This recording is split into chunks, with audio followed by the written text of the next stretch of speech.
Et salut les amis d'RFLJ. Alors aujourd'hui la vidéo c'est Mathéo qui vient nous présenter sa Peugeot 206. Et vous le verrez, c'est pas une 206 comme les autres, c'est un projet un petit peu farfelu. Donc on va aller découvrir tout ça. C'est parti.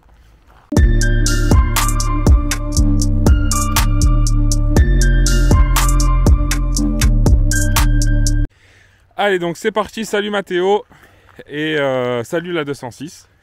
Sacré 206. Hein. Voilà, donc aujourd'hui tu vas nous parler un petit peu de ton projet.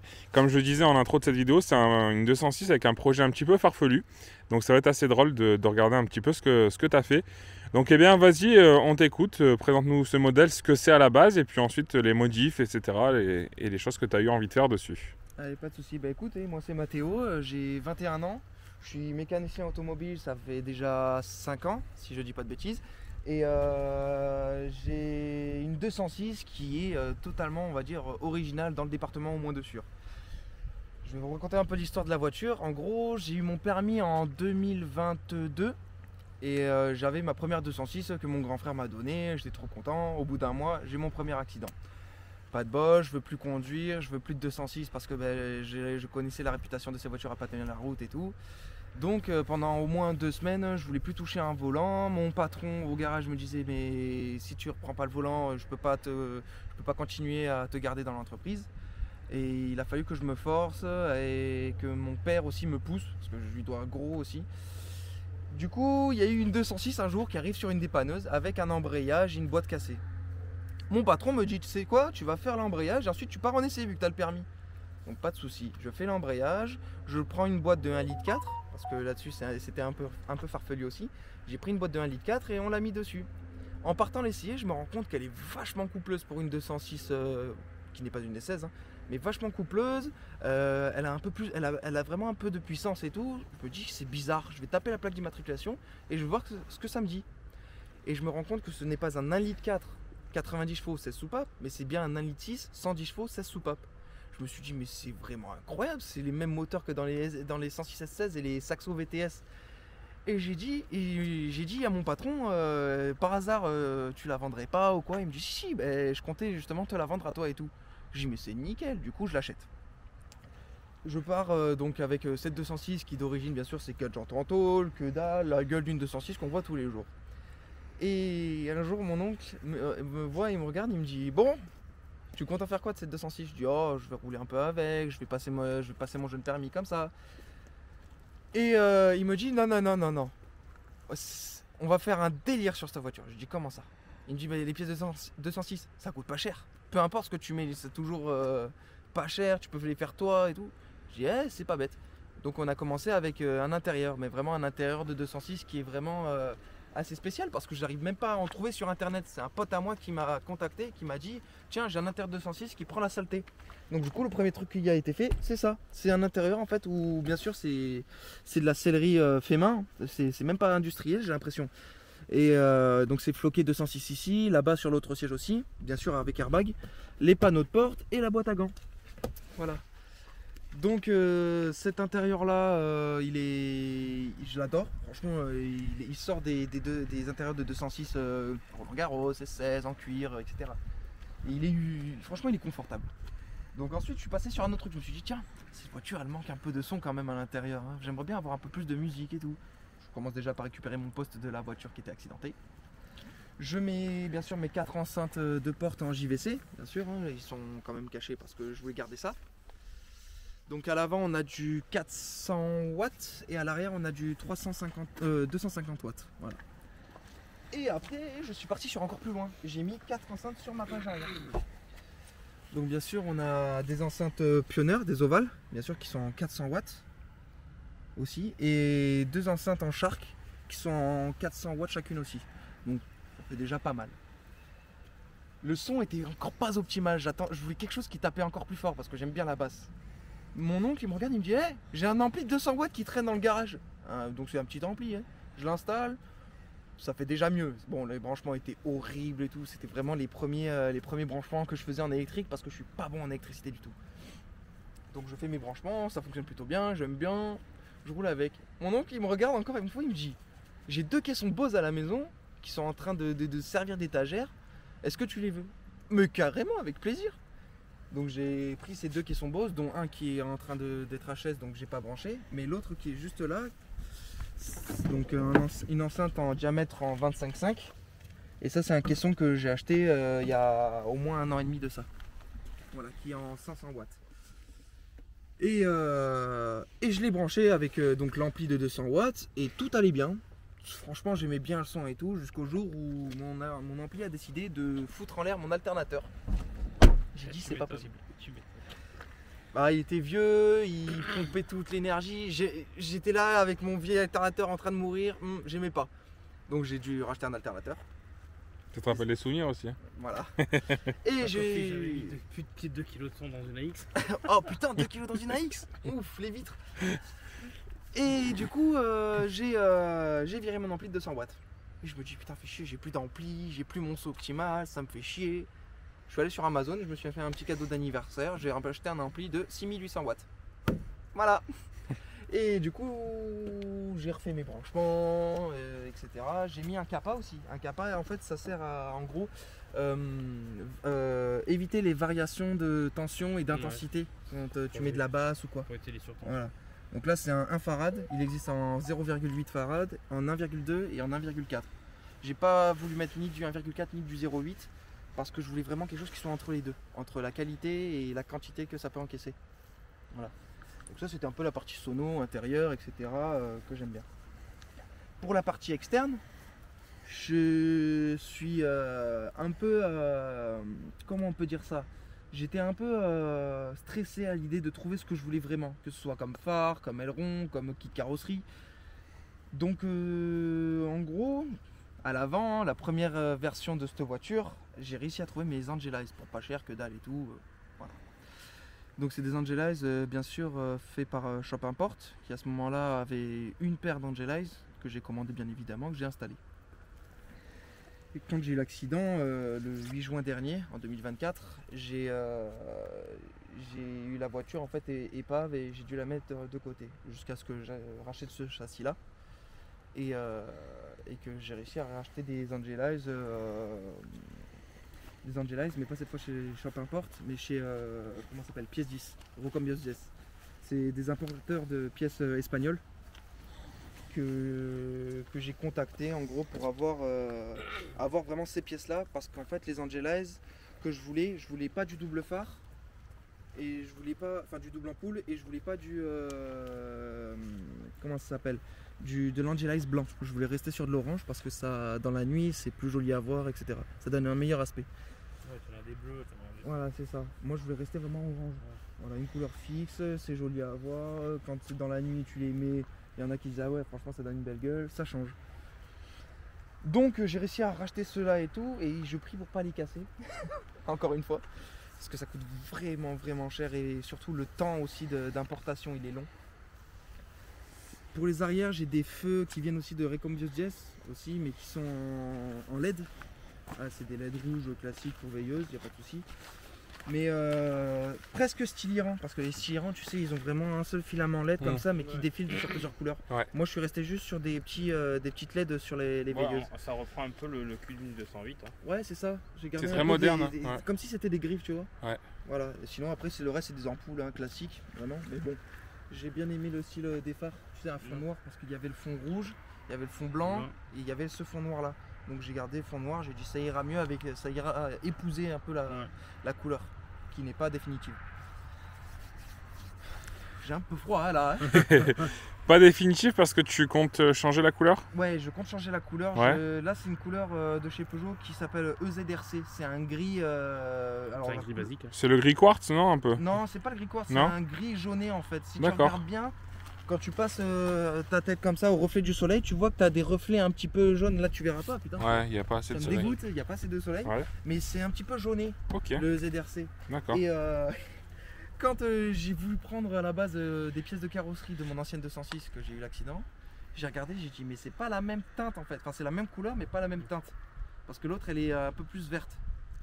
J'ai dit, bon, bah, c'est pas grave. Donc j'ai retrouvé des portes, j'ai retrouvé un coffre aussi de la même couleur parce que vraiment le châssis était un peu enfin la caisse était vraiment moche. Je pense que papy était bourré au volant. Ouais. Voilà. Ok.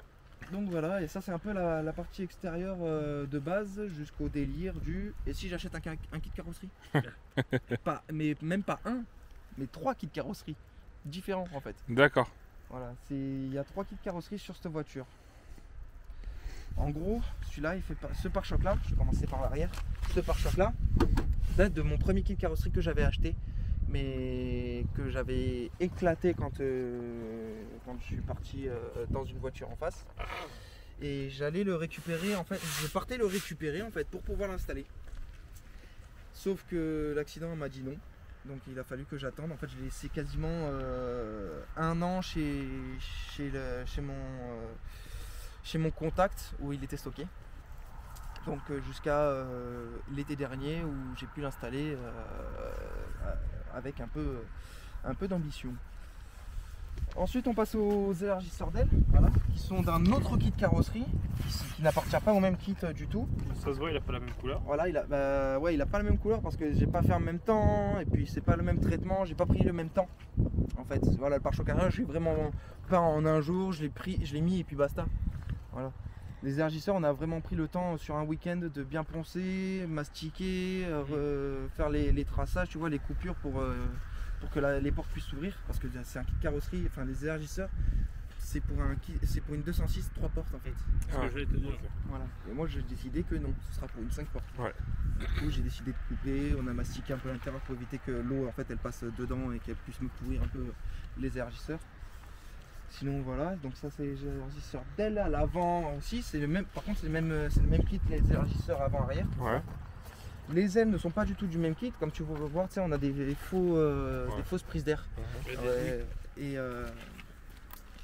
c'est pas du tout le même kit carrosserie. En fait il était vendu avec le pare-choc avant qui est là par contre. Et un pare-choc arrière qui est resté chez moi.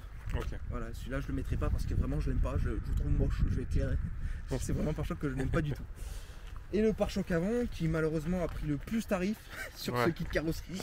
Ouais, ça me dégoûte un peu. J'aimais bien ce pare-choc comme ça qui était vraiment nickel vraiment sur la tronche qu'il avait. On a pris le temps de le poncer et de le peindre avec mon cousin. Après, ça serait pas un kit oui, bien sûr, c'est un truc que je vais faire. Hein. Je vais bien sûr acheter un kit de réparation en fibre de verre et tout. Je vais prendre le temps de le faire. C'est long et chiant à faire, mais une fois que c'est fait, c'est fait. Une fois que c'est fait, c'est ça. Ouais. Pareil pour la moustache avant. Hein, c'est la 3e que j'achète pour celle-là. Et c'est une calandre qui va avec le pare-choc ou... Non, c'est une calandre pas du tout qui peut aller sur n'importe quel 206. En fait. Vraiment, c'est une calandre qui s'épouse avec tous les kits carrosserie. Je sais pas comment ça se fait qu'ils aient réussi à faire ça. Mais non, moi c'est vraiment. Parce que t'as toujours du jour entre les feux. Ouais, c'est ça. La calandre, ouais. Elle y va, mais parce que tu sais, il y a des calandres aussi qui existent, mais qui sont pas avec une grille, qui sont directement, tu sais, comme le bâton, là. Enfin comme la moustache complète. Sauf que j'aime pas du tout. Ouais, ça non plus, ça fait un plat. Ouais, voilà. Il n'y a pas de forme juste derrière ou quoi, il n'y a pas une tronche, tu sais, quand tu la regardes, tu te dis pas, ah, je la trouve pas très agressive ou quoi, j'aimerais bien la rendre plus agressive. Donc voilà, ça c'était vraiment la partie externe, on va dire, de la voiture en termes d'esthétique. Ok. Qui reste à travailler. Je voulais juste rebondir sur les jantes. Est-ce que tu sais de quel Peugeot ça vient Oui, ça vient d'une 206. D'accord, c'est des jantes... C'est des jantes en 15 pouces, c'est des foudres. Ok. Il existe les ouragans, les foudres et après les jantoles. D'accord. On est bien d'accord que tu as mis des élargisseurs. J'ai mis des élargisseurs de voie en 20 mm sur tous les côtés parce que je voulais que ça tienne le pavé. Ça se voit, parce que sinon la roue de la pas resterait dans l'aile. C'est ça, ouais. Et là, quand je mets les 17, quand je mets les jantes en 17, parce que oui, d'habitude je roule en 17 en période chaude, printemps, été, automne. Je roule en 17 et l'avant est vraiment bas, donc c'est-à-dire je dirais à 1 cm maximum du sol. D'accord. Voilà, donc je la rabaisse, hein, je prends mon temps de la rabaisser à l'avant, c'est des combinés filetés. Donc je le rabaisse, je regarde si ça me convient, la tenue de route aussi, parce que le comportement change de 1 cm, ça se sent beaucoup. Voilà. Mais du coup, oui, ce sont des jantes de 206 S16 en fait, phase 1. D'accord. Et je les ai achetées dans un kit en fait où le mec qui vendait, enfin le gars à qui j'ai acheté les pièces vendait toutes des pièces de 206 S16 en fait complet. Donc des combinés filetés, des plaquettes, des disques à gogo et tout. D'accord. J'ai acheté le plus complet. Donc tu as des étriers aussi Peugeot Sport, c'est des vrais Peugeot Sport. Ouais, c'est des vrais, c'est ceux de la 406 V6. D'accord. C'est des vrais 4 pistons, Ok. tout ça, Mhm. que mon pote avait acheté pour sa 205 avec les disques en 283. Ouais, ouais. Sauf qu'il me regarde, il me dit ça freine fort, mais vraiment trop fort, Oui, vu qu'il n'a pas pour- d'ABS. pour une 205, tu bloques vite les roues. hein. Ah ouais, mais il a pas d'ABS. Du coup. Ouais, Et ouais, tu dois rouler en 205, tu dois savoir ce que c'est. Donc il m'a dit je vais les vendre. J'ai dit bouge pas, ça fait 3 ans que j'en cherche des 4 pistons, tu vas me les vendre. Donc du coup je les ai installés sur celle-là parce que je voulais pas que tu sais le kit prenne la poussière et tout sans être utilisé. Donc du coup il me les a vendus, il avait refait la peinture et tout dessus. Ok. T'as mis des durits de Pavia ou pas derrière? Non. Non, parce que j'ai vu que t'avais des disques En rainuré, ouais. rainurés. En 283. T'as mis quoi comme plaquette? C'est des DS Performance. Ah, ça À la base il avait mis des DS 2500. Mais il me dit à haute température, quand vraiment tu commences à freiner vachement fort, c'est de la- tu c'est- perds. Ah, Tu bah perds oui. en. C'est une flaque, en- après tu Ouais, n'y arrives plus. c'est ça. Du coup, il m'a dit j'ai mis des DS Performance et franchement, à chaud comme à froid, ça freine très bien. Ça grince un peu. Ça mais, grince un peu à chaud, ouais. Mais ça mord bien. Du coup, à l'arrière, t'es resté avec tes. Je suis resté avec le freinage d'origine parce qu'en fait, vraiment, l'arrière, tu sens pas qu'il freine en fait comme ça. Les disques et les plaquettes sont d'origine, hein, quasiment de quand je l'ai acheté. Et franchement, les plaquettes sont encore nickel, les disques aussi. C'est de la petite taille, mais c'est pas grave. Vu que je tire pas de frein à main ou quoi. Alors avant de passer au moteur, il y a une petite curiosité que j'ai envie qu'on fasse voir. Ça se passe à l'arrière et sur le côté. C'est le bouton magique, on appelle ça. Parce que vous voyez, bon, il y a une sortie Ça d'échappement. dépend de quoi on parle, c'est pas la même. Hein. Une sortie d'échappement positionnée de manière assez classique sur une voiture. Mais Du coup, ça- c'est pas la seule. Puisqu'il y en a également une ici et les deux sont fonctionnelles.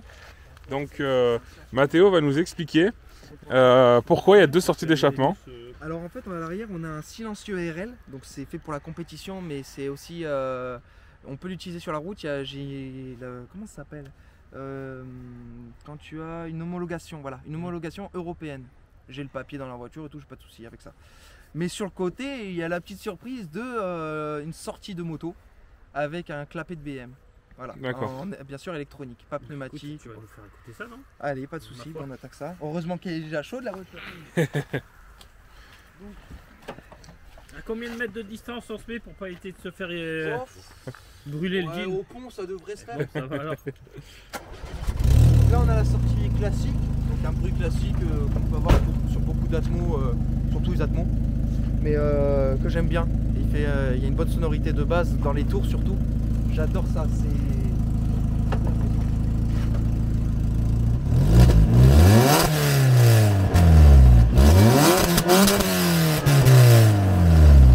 Donc ça, voilà, c'est la sonorité sans le clapet ouvert.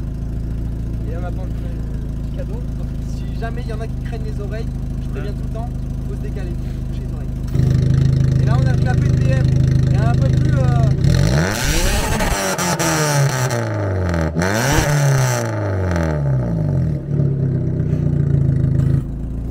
Donc du coup, voilà, ben, on est sur le TU5 JP4. Très très bon moteur. Oui, c'est très fiable. Oh oui. Mais très coupleux aussi. Oh. Installé aussi dans les, donc du coup les 106 S16 et les Saxo BTS. D'accord. Voilà, qui fait, alors dans ces voitures là 120 chevaux, mais dans celle-ci 110. Ils n'ont pas voulu me donner 10 chevaux de plus, tu vois. Après, ça se fait. Hein.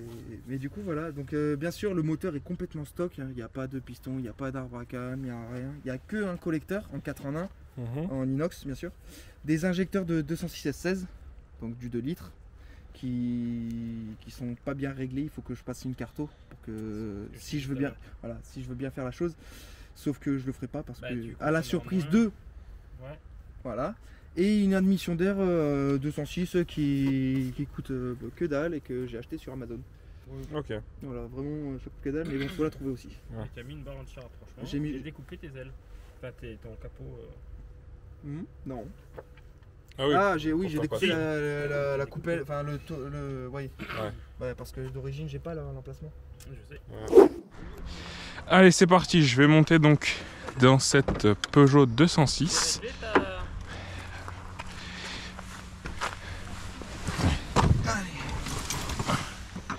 Allez, allons-y. C'est prêt?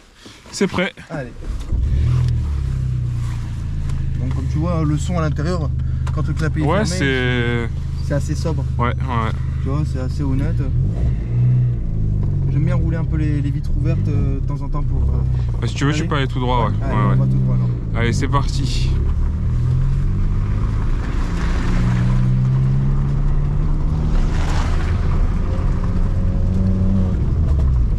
Alors, juste, si ça te dérange pas qu'on fait un petit peu pour le vent, Ouais, bien sûr. voilà. Si tu veux, voilà, laisser un petit peu, mais impeccable. Alors, c'est une voiture qui va trembler énormément Ouais, et qui va surtout frotter dû aux pneus avant qui sont assez gros. d'accord. Donc il faut pas s'inquiéter. Si ça tremble, même toi tu le sens trembler, c'est normal. C'est les amortisseurs qui te font ça. D'accord. Vous avez compris les amis là à travers la caméra, si on bouge, vous inquiétez pas, c'est Ouais, normal. C'est les amortisseurs parce que vraiment ceux-là comparés aux derniers que j'avais, ils sont vraiment durs. Quand je prenais des petits nids de poule avant, j'arrivais un peu à amortir. Là, ça amortit que dalle. Ah, vraiment, c'est une brique. T'as l'impression de rouler avec des parpaings en fait. J'ai vu mollo. Et puis même sur les graviers, c'est. Et ouais, j'imagine. Ah non, vraiment. Ça me fait chier parce qu'en fait, avec les graviers, t'as tout ce qui est fibré, tout qui prend de tarif aussi. Et ouais, c'est clair.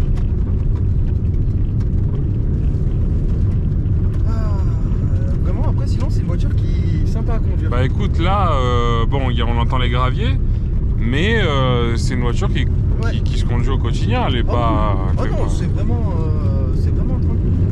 Tu vois, et puis tu peux accélérer.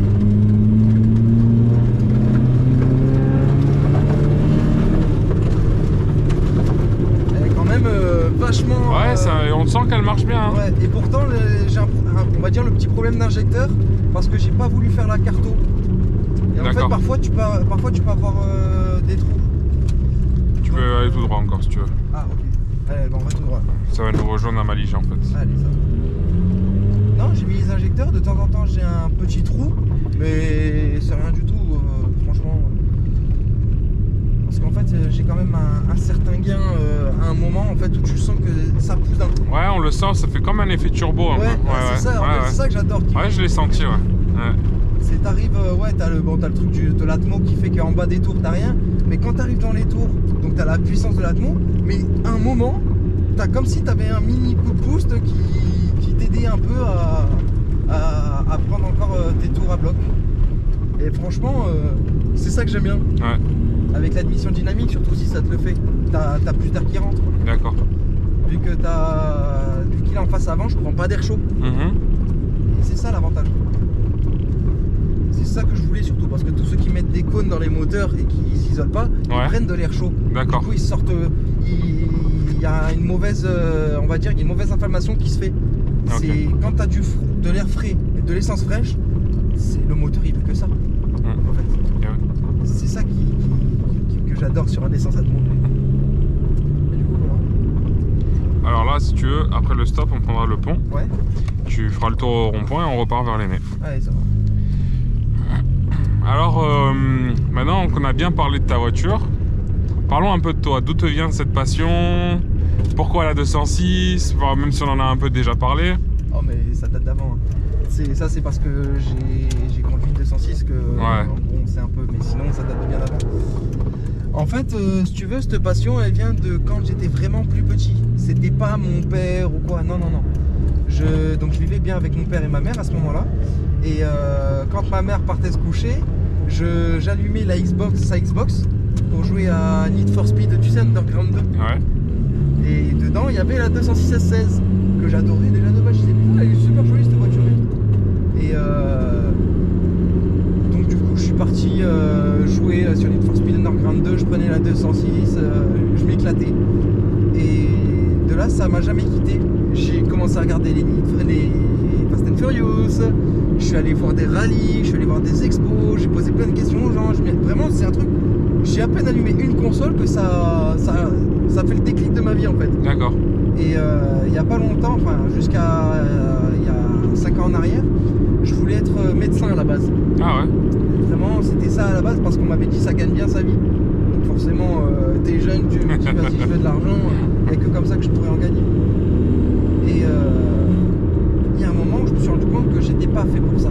Vraiment, les études, c'est pas ce que je kiffe le plus. Donc je me suis dit, mais attends, il y a un autre truc que j'aime. Qu'est-ce que c'est? La mécanique. J'adore avoir la main dans un moteur, écouter. C'est un truc de fou. En fait, c'est un peu l'archéologue ou le chirurgien, mais des voitures. Oui, c'est ça. Et Ouais. c'est un truc de fou. Tu te dis, comment un truc qui a 4 roues comme ça peut prendre autant de vitesse, peut être autant puissant, coupleux. Et ben c'est quand tu t'intéresses à la mécanique que tu te rends compte de tout ça, oui. que tu arrives à prendre conscience. Mhm. Donc après ça y va tout seul, si tu es passionné ou si tu kiffes ou si tu t'intéresses, les connaissances elles viennent vachement tout seul. C'est clair. Voilà, après il y a aussi l'extérieur, quand tu vas vers les gens pour leur poser des questions sur la voiture par exemple. Je sais qu'il y a l'année dernière, non il y a 2 ans, ou l'année dernière, je me souviens plus trop, je suis allé à ce qu'on appelle la Memoria Mechanica à Montpellier. Et il y a une voiture que j'aime bien dans toute l'automobile, c'est une des voitures que j'aime le plus, c'est la R5 Turbo 2. Ouais. Et il y avait 3 R5 Turbo 2. Et ben les propriétaires, j'ai parlé avec eux, c'était trop bien. Et il y a même l'un d'eux qui du coup m'a fait le plaisir d'aller faire un tour avec moi. Ah ouais, oh la classe. Ah ouais, oh bah, Oh, t'as dû kiffer là. ouais, bah, 261 chevaux. Ah ouais, puis bon, c'est une voiture mythique quoi. Ouais, franchement c'est sympa. Et c'est des personnes qui j'ai encore le contact avec qui j'ai encore du contact aujourd'hui. D'accord. Voilà, ils m'ont proposé carrément quand je reviens dans le coin d'aller les voir et tout, Mhm. repartir faire un tour. C'est ouf. Eh C'est oui, ouf. Quand tu clairement. t'intéresses, quand tu n'as pas d'irrespect envers les personnes et tout, en disant c'est des voitures de vieux, Ouais. ou nanani ou nanana. Et ben franchement c'est un monde où tu as plein de portes ouvertes. Et ah oui, non mais ça c'est clair. Hein. C'est un truc de fou. Et ça te donne encore plus envie d'être passionné. C'est ça. C'est ça qui est de beau avec la passion automobile, c'est que y a beaucoup de partage. Par exemple, pour la petite anecdote, hier, moi je suis passionné de BX et hier j'en avais une sur un parking, du coup je la prenais en photo. Et le propriétaire est venu me voir et elle vous plaît ma BX et je lui ai expliqué et après on a un peu discuté, il m'a appris des choses, il m'a dit voilà. C'est ça qui est de beau avec cette passion. Ah c'est incroyable. Et quand tu poses aussi des questions, tu as un peu de connaissance on va dire sur une voiture. Ouais. Mais quand tu rentres dedans, tu la connais pas en fait tant que ça. Ah parce oui, qu'il y a des c'est trucs clair. qui peuvent être faits, tu vois. Ouais, C'est le t'en truc apprends de toujours. je dis rien et je fais. Exactement, ouais. Et c'est trop bien. La passion mécanique, c'est ouf. Ouais. Dommage qu'avec l'électrique et l'hybridation, ça devient un peu C'est compliqué. différent, ouais. C'est différent. Et les voitures, moi je me suis arrêté au début des années 2000. Bah, je suis exactement comme toi. Parce que les voitures de l'ancien temps, la R5 Turbo, la 205 D16, Ah, les ouais. 405 MI16, les 309 GT, tout ça, ce sont des voitures qui sont incroyables. Ouais, c'est clair. T'avais pas d'assistance, la seule assistance que t'avais c'était tes bras. Ouais, c'est ça. Et jusqu'au début des années 2000 où je me suis arrêté à tout ce qui est allez, on va prendre la période 206, début 207. Tu vois. Oui, ouais, voilà. Ouais. Voilà, comme ça, moi je me coupe là parce qu'il y a beaucoup de voitures que j'aime beaucoup de ces années-là. Ouais. Par exemple les Mercedes classe C, les W204, Ah oui. les BMW E46, je prends l'exemple tout con, comme ça. Ouais, ouais. Ça reste quand même des voitures de fou. Je te prends la M3 GTR E46, c'est une voiture de folie.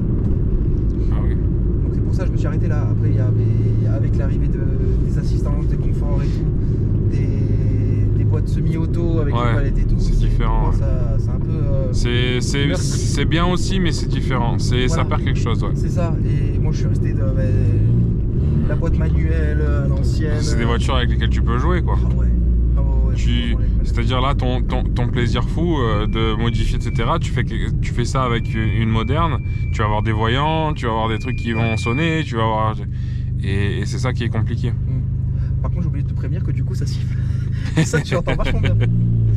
Tu feras demi-tour au rond-point et puis on revient là où on était. Allez, Et si t'as envie de taper une petite Axel à la sortie des mets, allez, bah écoute, je te ferai bien plaisir. t'hésites pas. La Bah, coupelle c'est toi, hein, c'est toi qui... Ouais, comme tu veux, c'est toi Ouais. qui vois.